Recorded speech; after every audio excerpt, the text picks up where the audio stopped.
Zapraszam Was w samo serce szwajcarskich Alp. Przejedziemy legendarnym tunelem pod górami, dotrzemy do Kandersteg i zmierzymy się z jedną z najbardziej widowiskowych Via Ferrat w tej części Szwajcarii. Czekają na nas pionowe ściany, powietrzny most nad wodospadem, lot tyrolką nad przepaścią i trudniejszy wariant dla tych, którzy lubią solidną dawkę adrenaliny. Jeśli kochacie góry, wysokość i prawdziwą przygodę, zapraszam na Via Ferrate Kandersteg Almenalp.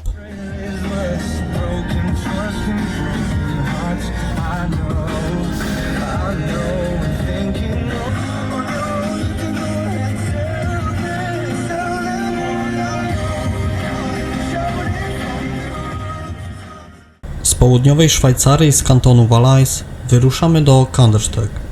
Po drodze musimy przeciąć potężne pasmo górskie. Trasa pociągu prowadzi przez góry i największą atrakcję naszej podróży – tunel Lochberg. To aż ponad 14,5 km skalnego odcinka. Podróż trwa około 20 minut, podczas których przemieszczamy się pod samym sercem Alp.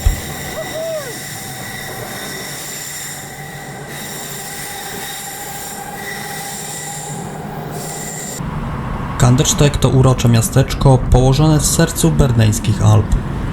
Jest idealną bazą wypadową, stąd wychodzą różne szlaki, kolejka linowa na Almenalp oraz nasza Via Ferrata.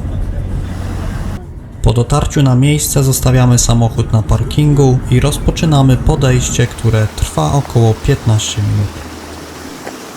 Via Ferrata Kandersteg to spektakularna droga o wysokości około 350 metrów. Zwykle jest otwarta od czerwca do połowy października, w zależności od warunków pogodowych.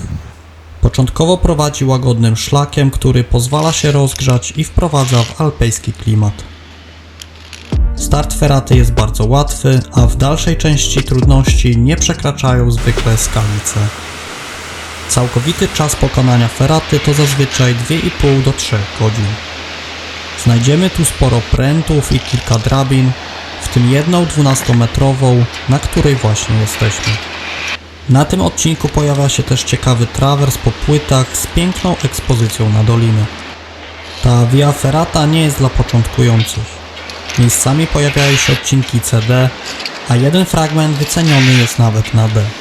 Wymagają one siły i pewności w poruszaniu się po żelaznych stopniach i stalowych linach. Jednym z ciekawszych elementów tej ferraty jest trójlinowy most wiszący nad potokiem Almibach. Robi on ogromne wrażenie nie tylko wizualnie, przejście nad wodą daje prawdziwe poczucie wysokości i ekspozycji.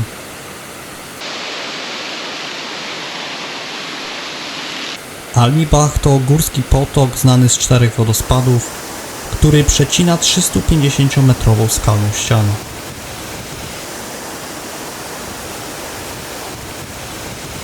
Przed drugim etapem Via Ferraty robimy krótką przerwę.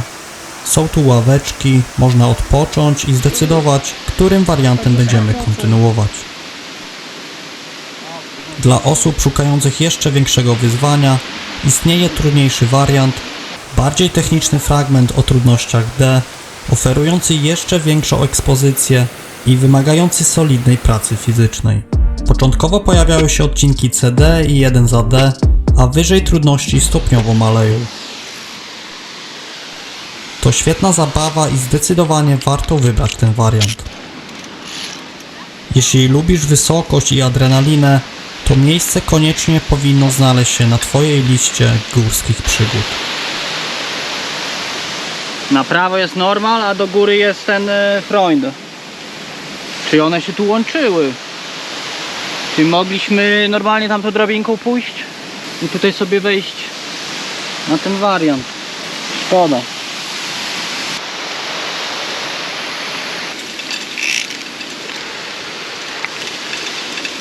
Delikatnie chodzą, no.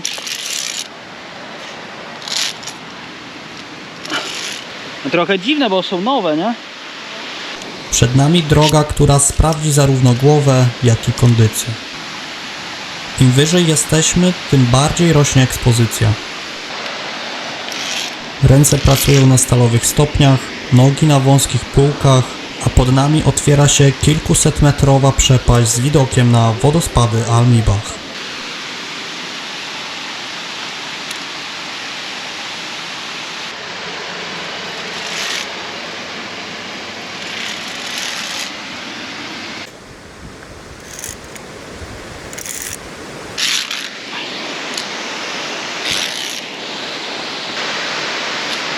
Przed nami taka drabinka, później drabinka taka troszkę mniej stabilna. W dole pięknie spływający wodospad i kolejni wspinacze podchodzą pod drugi etap Via Ferrata. Na tym odcinku umieszczona jest flaga Szwajcarii, a lekko powyżej miejsce, w którym łączą się oba warianty drogi. Pokonujemy dwie kolejne drabiny, pierwszą o trudnościach BC, a zaraz po niej dłuższą, wycenioną już na C. Pomiędzy nimi droga prowadzi po stalowych stopniach, wysoko nad kilkudziesięciometrową przepaścią. Ekspozycja jest tutaj naprawdę potężna, pod nogami tylko powietrze, a w dole szumi wodospad. To właśnie w takich momentach czuć, że Via Ferrata to coś więcej niż zwykły szlak. To balans między strachem, skupieniem i czystą radością z bycia w górach.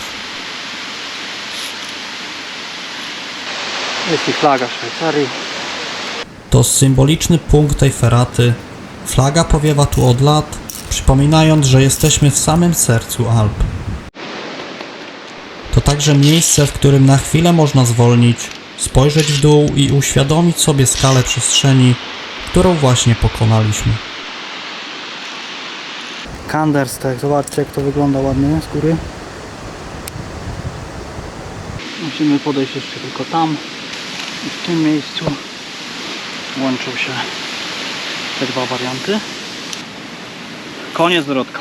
Koniec? Tu się łączą dwa warianty. No i co teraz? No idziemy do góry. Na ostatnim odcinku czeka na nas kolejna atrakcja. Tyrolka o długości około 50 metrów. Pozostałe fragmenty drogi nie przekraczają już trudności BC.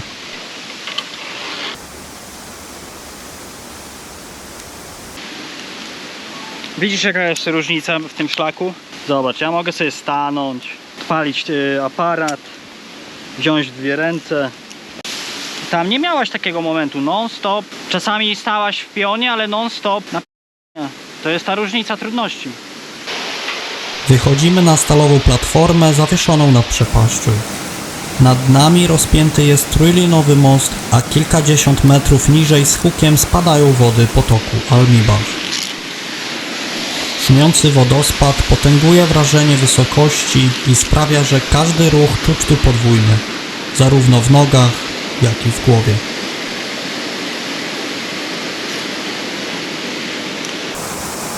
Oprócz tyrolki dostępna jest także alternatywa w postaci trójlinowego mostu, więc każdy znajdzie coś dla siebie. My wybieramy przejazd, to świetny moment, który przełamuje wspinaczkowy rytm i dostarcza zupełnie innego rodzaju emocji. Tyroline, 50-metrowo. Jesteś ready? Czekaj, nie wiem. Proszę, mam trochę. Tak. No dobrze masz. Jesteś pokaz. Jesteś włącznik święta. Wszystko jest ok. Dobra.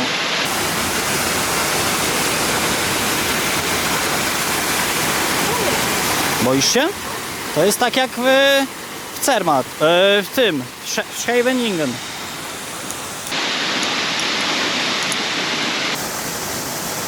A co gdy utkniecie kilka metrów przed końcem? Jeśli po drugiej stronie czeka partner, może Wam pomóc ciągnąć za linę. To najprostsze, a często najskuteczniejsze rozwiązanie.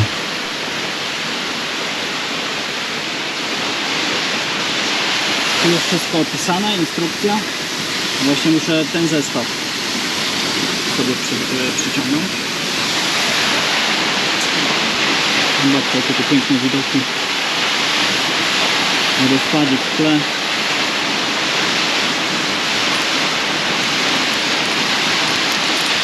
Dobra, i tak wygląda ta lęża. Tu jest dodatkowe takie zabezpieczenie, bez tego nie otworzymy karabinka. Naciskając to, otwieramy, wcinamy włącznik na wyprzęży. Jeden z karabinków idzie tutaj za tą lędzę na linę. Ja już jestem przygotowany, jestem spięty i zaraz będziemy ruszać.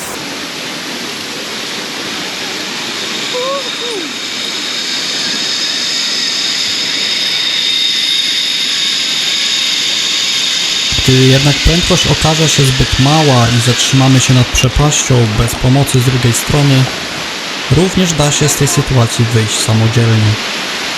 Wystarczy podciągnąć się i przesuwając po linie dotrzeć do skały. Dziękuję.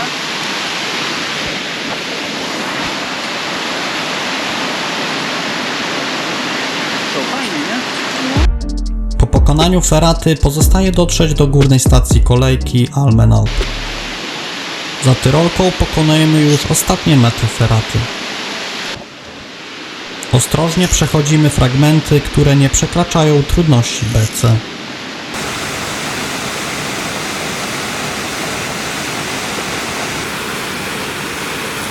Via Ferrata Kandersteg-Almenau to połączenie spektakularnych widoków, fizycznego wyzwania i górskiej przygody.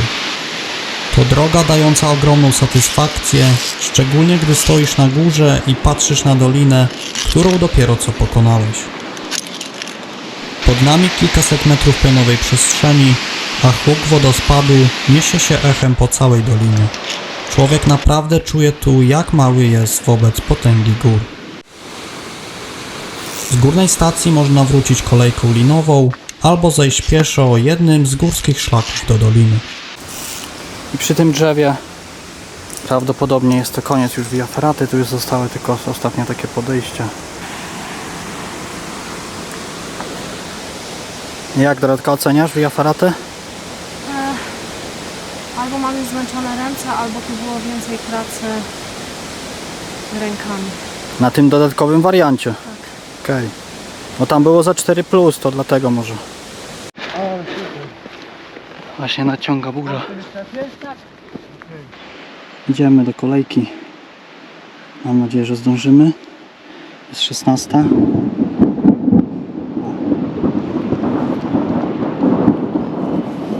Trzeba zmykać. Akurat nam udało się skończyć Via Ferratę. Tam jest kolejka. Musimy tylko tam dojść. I zjeżdżamy na dół do dolinki, wsiadamy w auto. I tu będzie koniec. Także dzięki za obejrzenie. Trzymajcie się. Cześć.